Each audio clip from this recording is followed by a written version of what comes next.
नमस्कार मित्रांनो, कोण होतीस तू, काय झालीस तू या मालिकेच्या 8 डिसेंबरच्या एपिसोडमध्ये भारी ट्विस्ट बघायला मिळतोय.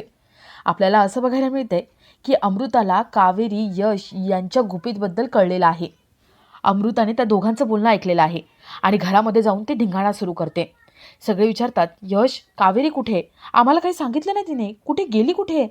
युग काही बोलूच शकत नाही, त्याला काही सुचतच नाही. तेव्हा अमृता म्हणते, काय यश, सगळ्यांसमोर तुझं सत्य बाहेर आलंय ना, सांग ना, आलंय ना म्हणून घाबरलायस ना तू. युग घाबरतो. युगला वाटतं की अमृताला आपल्याबद्दल सगळं कळलंय, आता मात्र आपला इथला पत्ता कट. युग घाबरतो आणि अमृताकडे बघत असतो. तर या सगळ्याची सुरुवात कशी होते ते थोडक्यात पाहू. ही सुलक्षणा पेपरमधली ती बातमी वाचते. यशला अटक झाली हे कळतं. यशला अटक झाली, पेपरमध्ये एवढी मोठी बातमी आली आहे आणि आता घरात निशाच्या बघण्याचा कार्यक्रम सुद्धा आहे. काय करायचं म्हणून सगळेच टेन्शनमध्ये असतात. सुलक्षणा कावेरीला विचारते, कावेरी, अगं यशला कशी काय अटक झाली आणि आम्हाला कसं काय माहिती नाही आहे. कावेरी सांग, यश कुठे आहे ते सांग लवकर, हे खरं आहे का, बोल. कावेरीला आठवतं की यश तर गेलाय आणि आपल्या घरामध्ये राहत होता तो युग होता. युगला आपण जेलमध्ये टाकून दिले. कावेरी काहीच बोलत नाही. सुलक्षणा म्हणते, कावेरी जा आणि यशला घेऊन या आत्ताच्या आत्ता. अगं निशाचं लग्न मोडता कामा नये. जर पुन्हा एकदा हे लग्न मोडलं ना तर ती पुन्हा कधीच लग्नाला तयार राहणार नाही. या घरामध्ये लग्नाचा विषय काढू देणार नाही. तू जा, यशला घेऊन ये. आता तुझी जबाबदारी आहे ती. हे लग्न मोडू द्यायचं नाही, हे तुझ्या हातामध्ये. कावेरी काहीतरी कर. कावेरी यशचं सत्य सांगणार तेवढ्यात तिथे विद्याचे काका काकू येतात. सगळे विचार करतात की आता पुढे काय करायचं. तर युगची इथे ॲक्टिंग चालू असते. मोहितला तो सांगतो की माझी पूर्ण खात्री आहे, अर्ध्या तासात कावेरी येणार. अर्ध्या तासाला 3 मिनिटं बाकी आहे. 3रा मिनिटं पूर्ण झाला की कावेरी इथे असणार. मोहितला वाटतं की हे सगळं खोटं आहे. युग फक्त मनात अशी कल्पना करतोय, बाकी तसं काही नाही आहे. कावेरी काही इथे येणार नाही आणि युगला काही सोडवणार नाही. तर इथे विद्याचे काका काकू आलेले असतात. सगळे त्यांना आतमध्ये यायला सांगतात. विद्याचे काका काकू ती बातमी दाखवतात आणि विचारतात, यशला खरंच अटक झाली आहे का? का अटक झाली आहे? अशा घरामध्ये आम्ही आमच्या मुलाचंच लग्न ठरवायचं? नाही नाही, आम्ही असं नाही करू शकत. सुलक्षणा म्हणते, अहो तुमचा गैरसमज झालाय. यशला काही अटक वगैरे झालेली नाही आहे. यश इथेच गेलाय जवळ. अहो काहीतरी आणायचं होतं ना घरातलं, म्हणून त्याला पाठवले. ही बातमी वगैरे ना चुकीची आहे, तुम्ही या आतमध्ये. काका काकू आतमध्ये येतात. सुलक्षणा कावेरीला सांगते की कावेरी जा पटकन यशला घेऊन ये. तर थोड्या वेळाने कावेरी कंप्लेंट मागे घेण्यासाठी पोलीस चौकीत पोहोचते.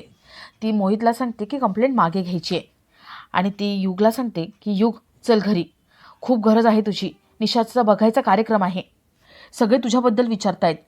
युग स्पष्टपणे घरी यायला नकार देतो. दोघांमध्ये बरेच भांडणं आणि वाद होतात. कावेरी सारखं त्याला बोलत असते की घरी चल. युग तिच्यासमोर एक अट ठेवतो. युग म्हणतो, मी 1 रात्र या जेलमध्ये घालवली आहे, त्यामुळे आता तू 1 रात्र जेलमध्ये घालवायची, तरच मी येणार. कावेरी युगची अट मान्य करते आणि दोघंही घरी जातात. तर इथे बघायचा कार्यक्रम होणार असतो. सगळे यशची वाट बघत असतात. काका काकूंना वाटतं की ती पेपरमधली बातमी खरी आहे. ते उठून निघून जात असतात. घरातले सगळे त्यांना थांबवतात आणि त्याच वेळेला तिथे यश कावेरी येतात. यश सगळ्यांशी गोड बोलत असतो, प्रेमाने बोलत असतो. अमृता विचारते, कावेरी, या यशला तू जेलमधून बेलवर सोडून आणलेस ना, किती रुपये लागले तुला, सांग ना. अगं बोल कावेरी. सुलक्षणा अमृताला गप्प बसायला सांगते. युग विद्याच्या काका काकूंसोबत गोड गोड बोलतो आणि त्यांना सांगतो की मला अटक नव्हती झालेली, मी फॅक्टरीत गेलो होतो. काय ना, माझ्या फॅक्टरीच्या शेजारी अजून एक फॅक्टरी आहे, तिथल्या मालकाला अटक झाली आणि मीडियावाले त्यांनी काही शहानिशा केलीच नाही आणि पेपरमध्ये छापलं की मला अटक झाली आहे. काका काकू यांचा गैरसमज दूर होतो आणि तेवढ्यात तिथे निशा येते. यश निशाला पुढे घेऊन येतो आणि काका काकूंसमोर तिला बसवतो, तिची ओळख करून देतो आणि तिच्या स्वभावाबद्दल सांगतो. सुलक्षणा कावेरीला चहा आणायला सांगते. कावेरी किचनमध्ये जाते. कावेरी चहा घेऊन बाहेर येणार तेवढं तिथे युग येतो. युग मस्करी करताना कावेरीला आठवण करून देतो की आजची रात्र तिला जेलमध्ये घालवायची आहे. कावेरी म्हणते, हे सगळं करून तुला काय मिळणार आहे रे, कशाला करतोयस हे सगळं. युग म्हणतो, हे सगळं करून तुला धडा मिळणार आहे. मला तुला अद्दल घडवायची आहे. यापुढे माझ्याशी पंगा घ्यायचा नाही, नाहीतर यापेक्षाही काहीतरी वाईट होऊ शकतं. कावेरी विचार करते की आता रात्री तिथे जायचं कसं, घरातल्यांना काय सांगायचं. कावेरी टेन्शनमध्ये असते आणि आपला आजचा हा भाग इथेच संपतो. तर मालिकेच्या 8 डिसेंबरच्या एपिसोडमध्ये आपल्याला असं बघायला मिळतंय की रात्री कावेरी काही ऐकत नाही. ती युगची अट मान्य करत नाही. आपल्या रूममध्ये ती झोपलेली असते. युग कावेरीच्या हाताला धरतो, तिला फरफटत घराबाहेर घेऊन जात असतो कावेरी आपला हात सोडून घेते आणि युगला ओरडते. ती म्हणते, काय बावट आहेस का तू? अरे हे सगळं काय करतोयस? तुझ्या या असल्या वागण्यामुळे कोणाला तरी शंका येईल, कळतंय का तुला? युग म्हणतो, तू खोटारडी आहेस, तू माझं प्रॉमिस सोडलंस.